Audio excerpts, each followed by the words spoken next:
আশা করি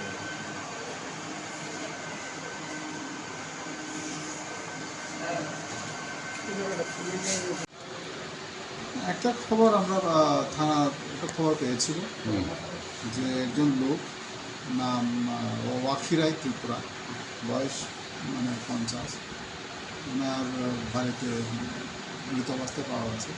police accordingly এখানে রাশ করে এবং বডি এখান থেকে পাওয়া যায়। আমরা আইনি প্রক্রিয়া যা করার আমরা করে আমরা তদন্ত হাতে নিয়েছি। কাউকে গ্রেপ্তার করা সম্ভব হয়েছে কিনা?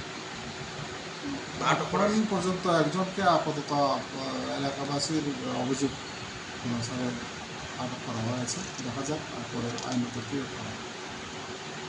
স্যার ঘটনাটা কয়টার সময় বা ঘটনা অনুমান বিকাল 3 সময় অনুমান। ডেড বডি করে আসলে ডেড বডি এখন মর্গে শিফট করা হয়েছে।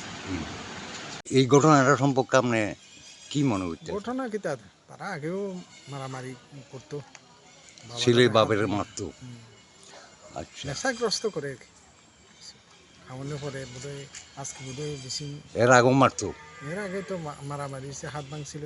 আমি যখন কাঠালি আছি সুনমরা আছিলাম তখন হেন যাইতো আর কি, আমার হাত ভাঙিয়ে দিচ্ছে। আপনার কি নাম? আমার নাম রহিম কুমার ত্রিপুরা। বাড়ি কোনখানে? বাড়ি একই গ্রামে, রাঙামুড়া। হসপিটালের স্টাফ আর কি। আচ্ছা আচ্ছা। রাঙামুড়া। হ্যাঁ, আমি তো